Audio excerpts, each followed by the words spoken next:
Hey yo yo yo, salut les turfeuses, salut les turfeurs, bienvenue pour un nouveau pronostic de Benoît Requin. Ok, place au pronostic du quintet du mercredi 19 février, direction Cagnes-sur-Mer pour le prix Henri Rossi, plat 2000 mètres, 16 partants, réunion 1, course 4, indice de confiance 1 sur 5.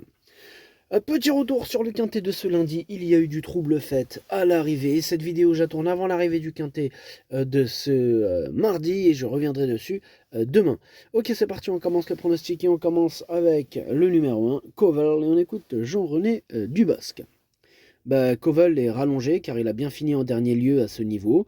Il est resté bien et a bien travaillé sur la PSF. Il faut prendre en compte le fait qu'il affronte ses aînés pour la première fois et qu'il porte du poids, mais je pense qu'il va courir avec une vraie chance pour terminer dans les 5 premiers. Eh bien, merci pour votre commentaire, Jean-René Dubosc. Eh bien, ce numéro 1, moi, il me plaît beaucoup malgré le poids. Je l'ai mis très haut, je l'ai mis 4ème. Il peut faire mal. On passe au numéro 2. Alpage, on n'aura pas les commentaires de l'entraîneur, c'est Nicolas Perret qui est parti pêcher avec Captain Ian Barbaro et toute l'équipe, il y a même Fabrice Chappé, bref, amusez-vous bien. Ce numéro 2, je l'ai gardé lui aussi, mais en toute fin de combinaison. On passe au numéro 3, Louman. Lui, par contre, je ne l'ai pas du tout retenu, j'en ai préféré d'autres. On enchaîne avec le numéro 4, Saint-Etienne. Bon, on n'aura pas les commentaires de l'entraîneur. Hein. En même temps, l'entraîneur, c'est carrément Captain Ian Barbaro en personne. Et ce numéro 4, moi, il me plaît beaucoup. Je pense qu'il peut en faire souffrir plus d'un sur sa route, raison pour laquelle je l'ai mis 5ème. On enchaîne avec le numéro 5, Almiro, que je n'ai pas retenu. Par contre, je l'ai parié. C'est lui le chef et le capitaine de ma petite liste des possibles casseurs de tickets repérés. Attention. On passe au numéro 6, Gant, et on écoute Henri-Alex Pantal. Gant retrouve un niveau un peu supérieur à la dernière fois. Ce jour-là, il n'y avait que des 4 ans. J'espère qu'il va pouvoir confirmer face à ses aînés. Il est resté bien et peut surmonter la pénalité qu'il subit. Ok, merci Henri-Alex Pantal. Ce numéro 6, je l'ai carrément mis sur le podium. Hein. Je le vois faire une très belle performance. Je l'ai mis 3ème.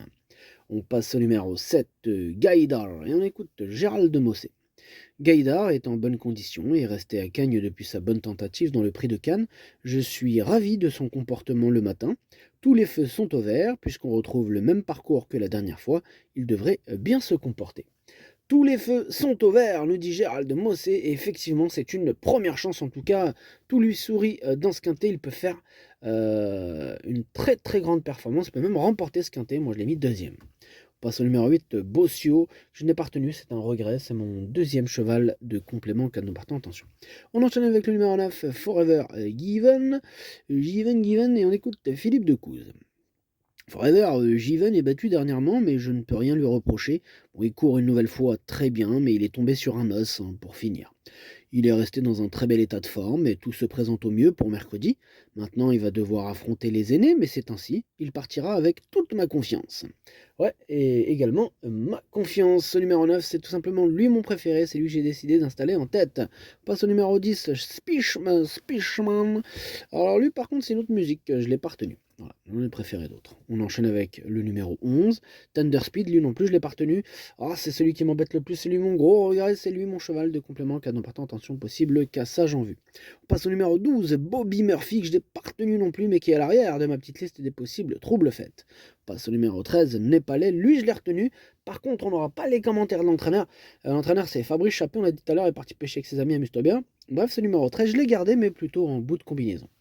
On passe au numéro 14, c'est Apollino. Lui, ce 14, voilà, il me tente pas trop, j'en ai préféré d'autres, donc je le retiens pas. On passe au numéro 15, Dnia.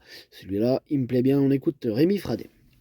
Dnia a patienté en dernier lieu, elle a eu l'ouverture un peu tard, elle a eu un très bon comportement. Il faudra employer la même tactique pour qu'elle soit efficace pour finir. Bon, elle est restée très bien et on a préféré attendre cet engagement plutôt que de recourir entre-temps. Logiquement, jugée sur sa dernière prestation, elle devrait terminer dans le quintet. Moi, elle me plaît bien cette Denia, ce numéro 15. Je l'ai gardé et je l'ai mis 6ème.